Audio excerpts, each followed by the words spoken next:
Welcome back, I'm Ryan from Bluewood Gaming, and in this video I'm going to be talking about my thoughts on the Ghost Recon Wildlands beta.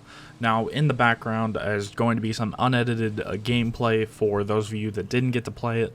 If you did, then you've already seen this, so the background footage is just background footage for you. So let's get right into this. I played through every single thing that you could do in the beta, did 100% all of it.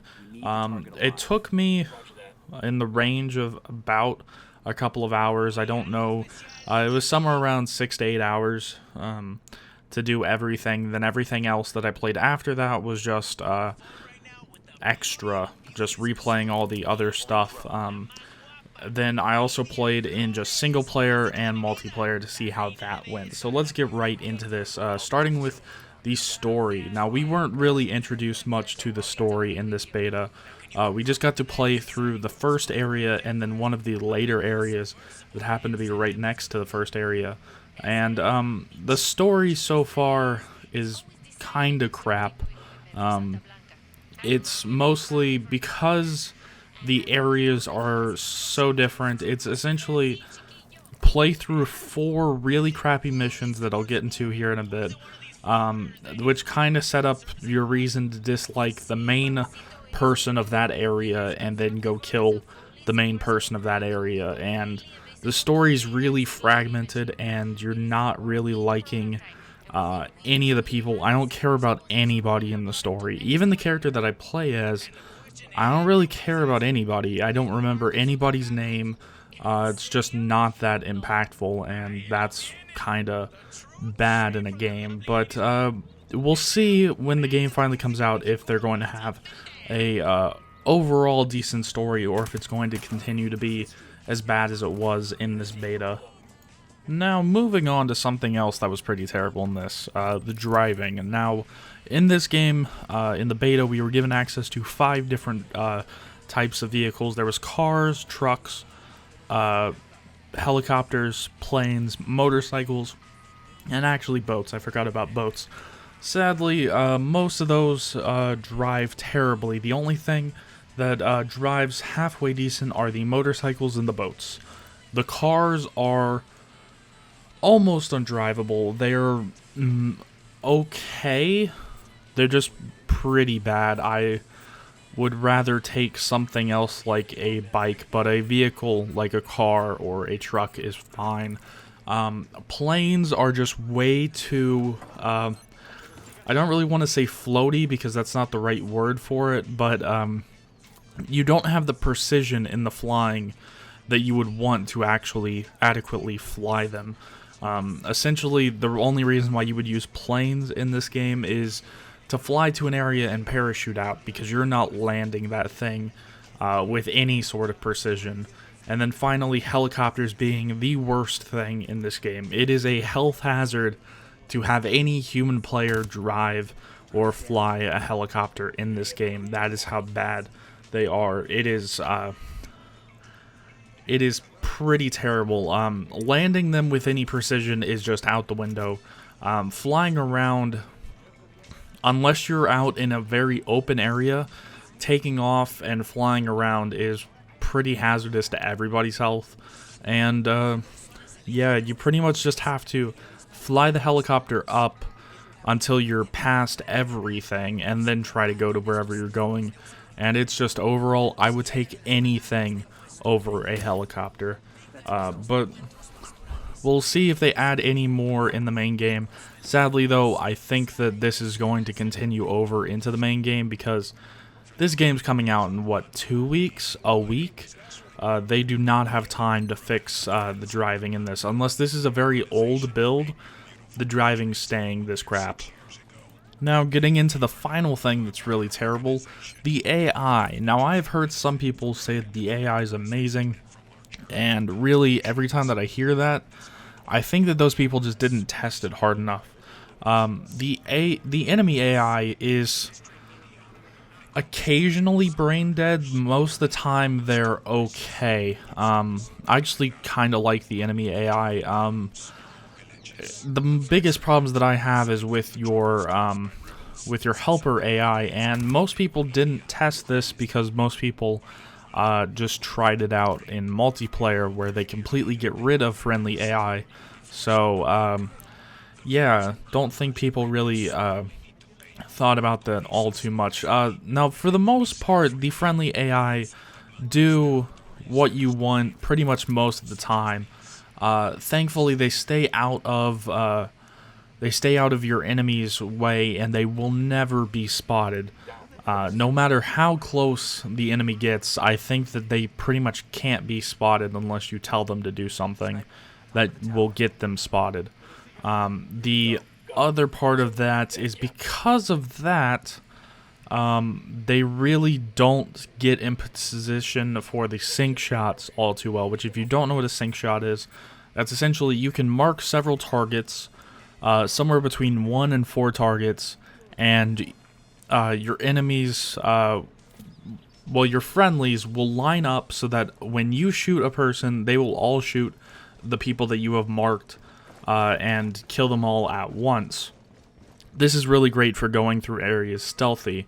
The problem is, if your enemy is underground, your opponent, your friendlies have no idea what to do. In the final mission of the second area, it takes place in an abandoned mine that the enemies have taken over. None of my friendlies knew to go into the entrance.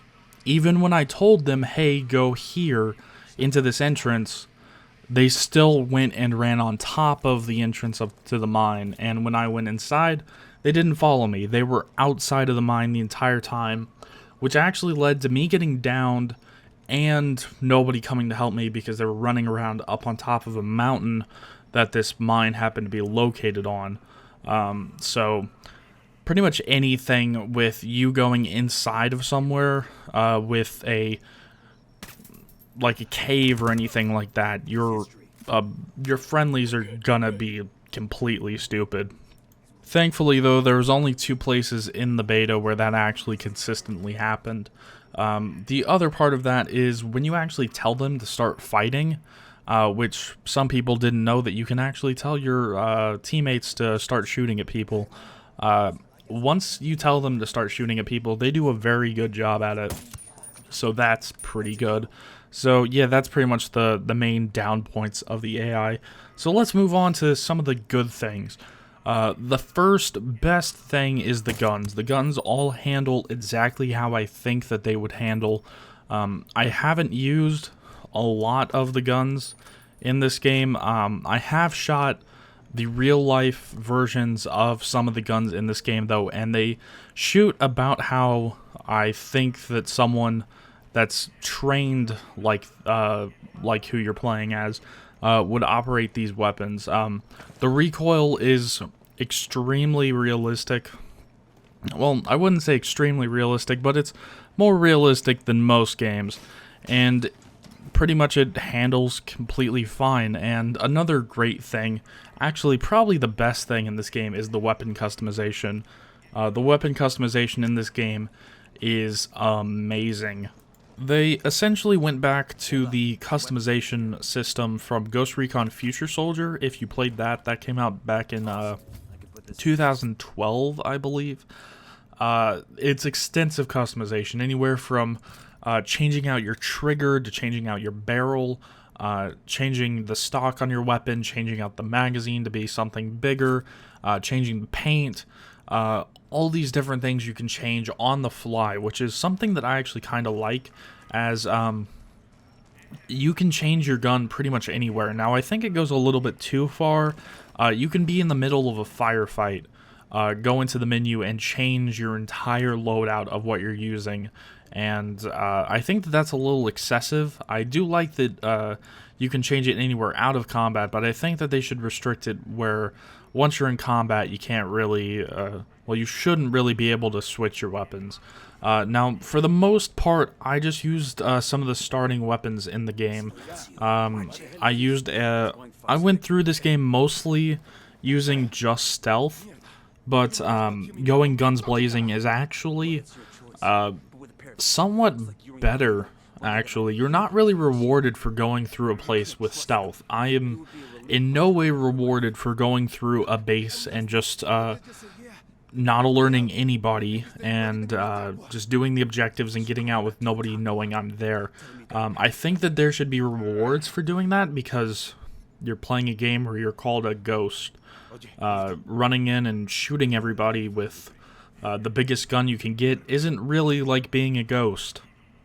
So, yeah, I think that you should be rewarded a bit more for your stealth tactics, but yeah, that's essentially the two ways that you can go in is either just guns blazing, which works phenomenally because that seems to be what most people are doing, or going in with stealth, which also works phenomenally because putting a suppressor on anything, essentially none of your enemies, unless they're within like 20 feet, can actually hear you. So unless they're like 20-30 feet away from you, or like 10 meters if you don't use Imperial systems. But yeah, it's okay.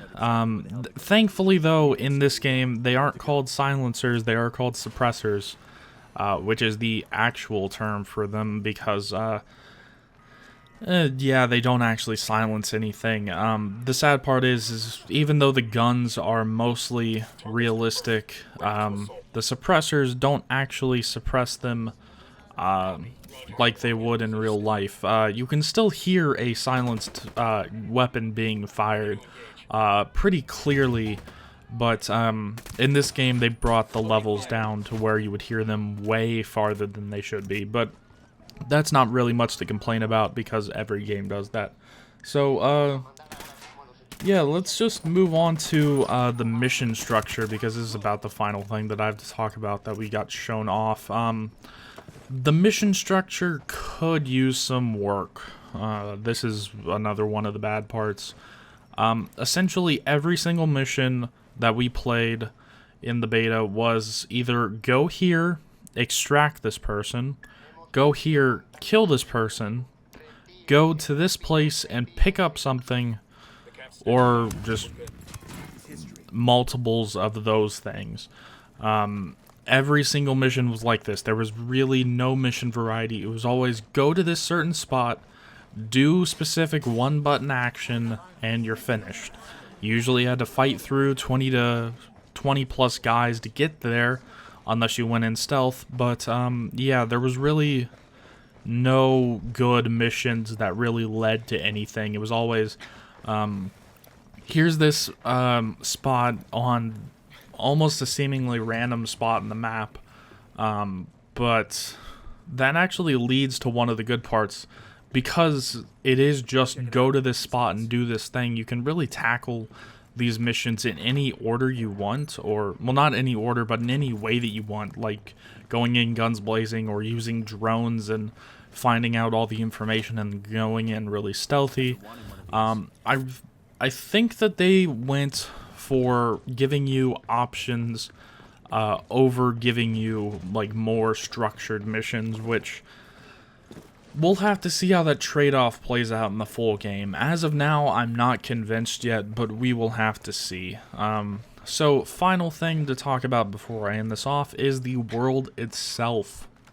How is the world? Well, the world is pretty good. We are in Bolivia in this game, which is a country that I've never been to. So, this is how I would expect it to look, but thankfully, though, the entire map seems to be pretty varied. Now, most of it is just, like, forests and stuff, which is how I would expect it, but the other area that we were given access to in the beta was actually just mountains surrounding this giant lake. I think it might have been a salt flat, but it was just a mountain range surrounding this lake or whatever, and that was extremely varied because there was not a tree in sight, and I hope that they continue that variation in the full game. I haven't looked at any like promotional stuff, any trailers or anything besides the announcement trailer, so I don't know if they've already showed off other areas, but Yeah, I actually really like the map, and it is huge. Now, I don't know if it's just because 2 or just because 3 size levels, but it is definitely bigger than Grand Theft Auto 5. That's pretty much the thing that most people know of for size. I think that the 2 areas that we were in, I read this online. I didn't have time to test it because the beta ended, but one person drove from the end of from one end of the beta map that we were given to the other end, and it took longer than doing a complete lap of the Grand Theft Auto map. So this place is huge, and I really like it because it is fairly detailed in places. The problem is it doesn't exactly feel all that lived in, except for some minor areas, and it could use some work, but it's pretty good for a game like this. I wouldn't exactly expect much more from something like this. I overall quite liked it. So now that we're finished talking about pretty much everything that we were given into the beta, on to my final thoughts. I went into this not even remembering that it came out soon. The last that I really knew about Ghost Recon was during the E3 announcement trailer, which was, almost a year ago. Then kind of went just by the wayside, and I didn't remember that this game was coming out, and played this beta to find out, and I'm still a little iffy about it. This is definitely not something that I'm going to get on day one, but I wouldn't be surprised if I went and picked this up. I just want to see how the mission structure is and how the exploration in the world is for the rest of it that we didn't get to play. But yeah, you might be seeing this on this channel if they don't completely mess something up huge in the rest of the game. But yeah, this is definitely something that I would hesitate buying on day one. Definitely don't pre-order. I don't recommend you pre-order ever, but this is one that I definitely wouldn't pre-order. Probably hang out from day one, but once reviews start coming in, then you can pretty much make your own choice on whether you think that this is good enough or not. Like I already said, you might be seeing this on this channel. So, yeah, this has been my thoughts on Ghost Recon Wildlands. It comes out on March 7th, and who knows, I might be playing it. So, that is it for this. Remember, I'm Ryan from Blue Water Gaming, and as always, I'll see you guys in next one.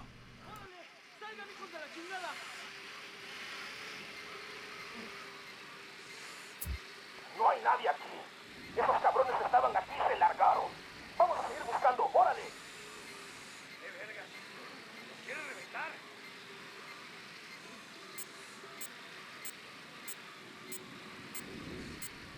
¿Dónde se perdieron?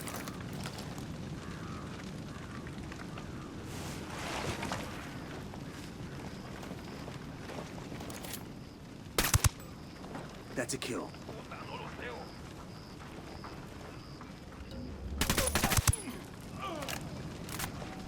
¡No se escondan!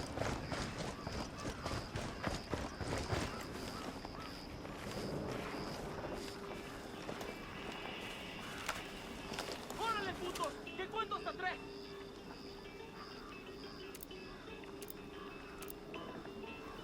¡Son tan chingones! Ya sacamos la pinche guarida de esos güeyes y no hay nada ahí. Vamos a seguir buscando y dar con su pinche rastro. That's a kill. 1, 2, 3. ¡No!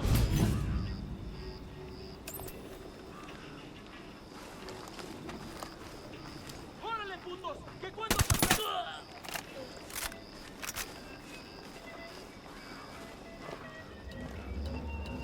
Aquí andan estos putos.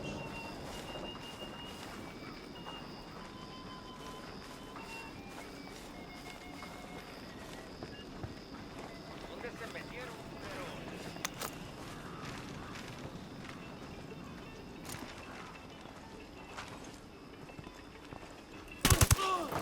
Target down.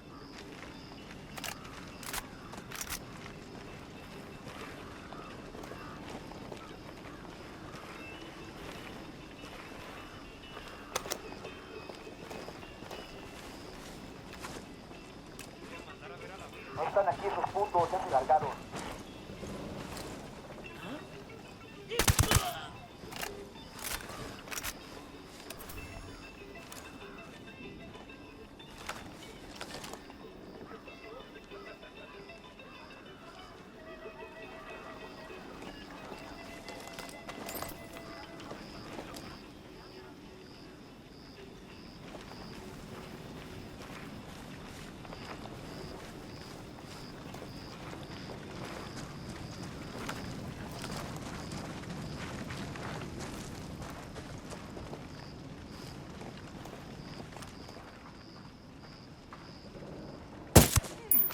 He's history.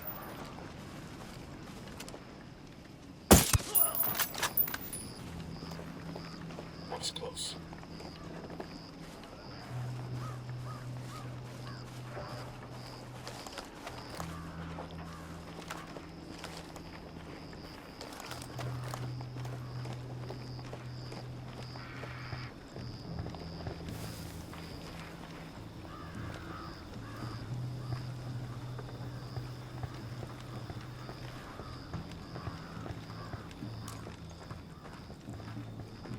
There's Sicario over here. Tango By the down. stack of tires. Looks like we've riled them up.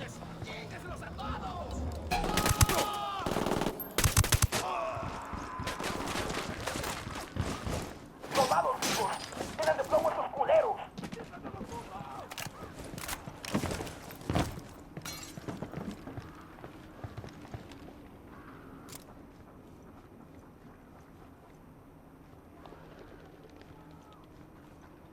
Oigan, gringos, help me get out of here. ¿Qué chingados esperas? ¡A partir de la madre con todo! ¡Vamos a enseñarles quién manda! ¡Disparen! Oh, fuck, they're heading this way. Estamos... Ready? Open Settling fire. down. Cops think we backed off. Fire, fire, fire. Tango down.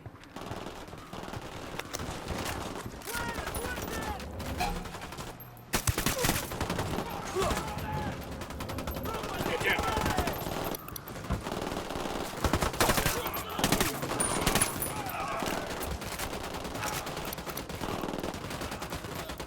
No more tangos here. Rally on me. Roger, move it.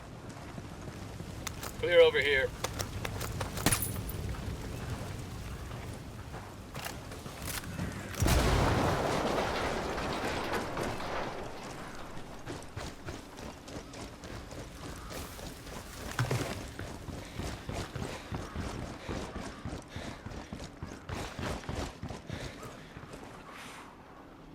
You okay, hermano? What do you want from me?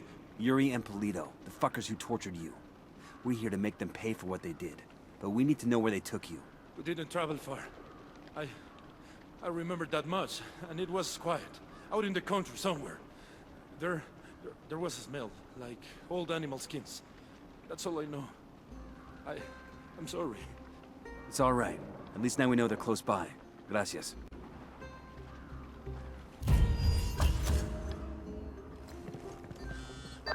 Nomad, we finally got a 20 on Yuri and Polito.